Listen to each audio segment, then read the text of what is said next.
మదనపల్లి పైల దగ్ధం వెనుక భారీ కుట్ర దాగి ఉందన్నారు రెవెన్యూ శాఖ ప్రత్యేక ప్రధాన కార్యదర్శి ఆర్పి సిసోడియా. ప్రభుత్వానికి సమర్పించిన నివేదికలో విస్తుగొలిపే విషయాలైతే బయటకొచ్చాయి.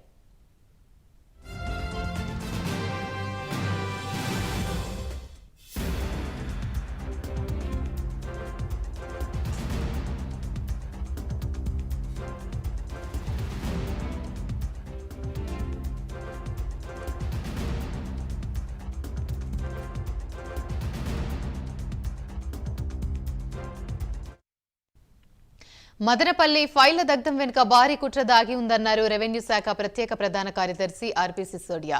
ప్రభుత్వానికి సమర్పించిన నివేదికలో విస్తుగొల్పే విషయాలు బయటకొచ్చాయి. ఫైళ్లను దగ్ధం చేయాలని బయటకి వ్యక్తులు అగ్ని ప్రమాదం సృష్టించారని సిసోడియా నివేదికలో తెలిపారు. నిషేధిత జాబితా నుంచి తొలగించిన భూములకు చెందిన 2440 ఫైళ్లు దగ్ధం అయ్యాయని చెప్పారు. 14,000 ఎకరాల చుక్కల భూములను ప్రైవేట్ వ్యక్తులే పేర్లతో కట్టబెట్టారని, అక్రమాలు బయటకి రాకుండా ఉండేందుకు ఫైళ్లు దగ్ధం చేశారని సిసోడియా తెలిపారు. పెద్దిరెడ్డి పిఏ ముఖ్య అనుచరుల ప్రమేయంపై విచారణ జరుగుతుందన్నారు. నిషేధిత జాబితా నుంచి భూములను తప్పించడం వెనుక ఆర్డీఓలు మురళి, హరిప్రసాద్, సీనియర్ అసిస్టెంట్ గౌతమ్ తేజ్ పాత్ర ఉందని, వారిని సస్పెండ్ చేయాలని సూచించారు సిసోడియా. ఇదే అంశానికి సంబంధించి మరిన్ని వివరాలు మా ప్రతినిధి హరిబాబు అందిస్తారు. హరిబాబు, చెప్పండి.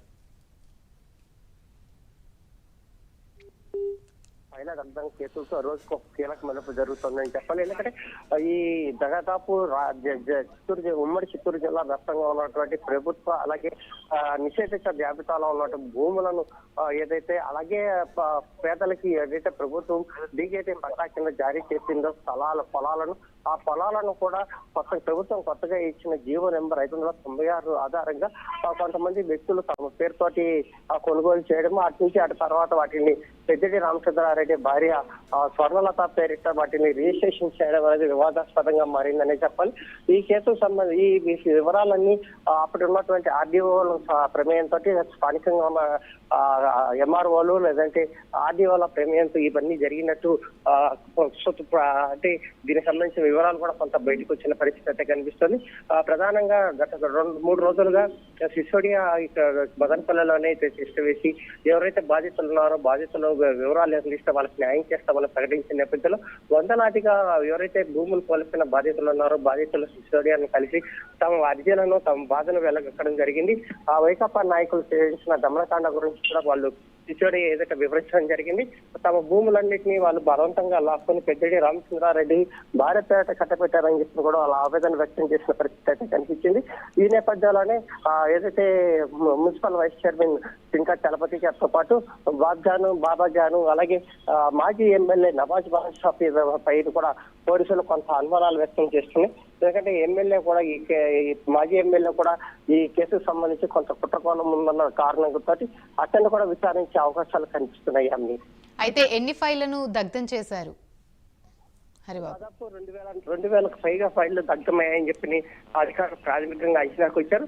దీనికి సంబంధించి ఇప్పటికే 10 టీములను ఏర్పాటు చేసి పీలేరు, మదనపల్లి, తంబలపల్లి అలాగే పొంగనూరు నియోజకవర్గాల పరిధిలోని మదనపల్లి సబ్ రిజిస్ట్రార్ పరిధిలో సబ్ కలెక్టర్ పరిధిలోకి వచ్చే మండలాలలో ఉన్నటువంటి రికార్డులన్నింటినీ శోధించి వాటికి సంబంధించిన ఫైల్స్ అన్ని సేకరించిన పనిలో ఇప్పటికే 10 టీములను ఏర్పాటు చేసి క్షుణ్ణంగా తనిఖీలు నిర్వహిస్తున్నారు. ఇదే నేపథ్యంలో పోలీసులు కూడా దాదాపు 6 బృందాలుగా విడిపోయిన పోలీసులు ఈ కేసుకు సంబంధించి ఎవరైతే అనుమానితులు ఉన్నారో అనుమానితులందరినీ విచారించే పనిలో ఉన్నారు. అయితే ఆర్డీఓ హరిప్రసాద్ అలాగే తేజకు సంబంధించిన ఫోన్లను స్వాధీనం చేసుకున్న పోలీసులు ఆ ఫోన్ రికార్డ్ ఆధారంగా ఎవరెవరికి ఎప్పుడెప్పుడు ఫోన్ చేశారు, ఎవరి ప్రమేయం ఉంది, ఎవరితో ఏ అంశం మీద మాట్లాడారన్న దాని మీద పూర్తి స్థాయిలో ఆధారాలు సేకరించి వాళ్ళ విచారించి వాళ్ళ దగ్గర నుంచి వివరాలు రాబట్టేందుకు ప్రయత్నం చేస్తున్న పరిస్థితి అయితే కనిపిస్తుంది.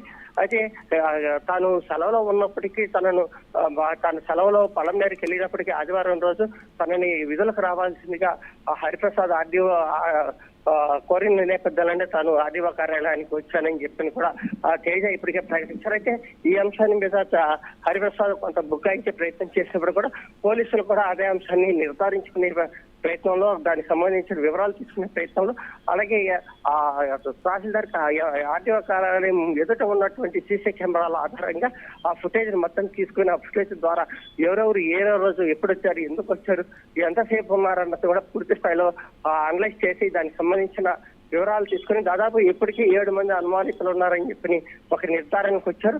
ఈ 7 మందిలో ముగ్గురు పాత్ర కీలకంగా ఉందని చెప్పని కూడా ఇప్పటికీ సిసోడియా నిర్ధారించినట్టు తెలుస్తోంది. Right, thank you.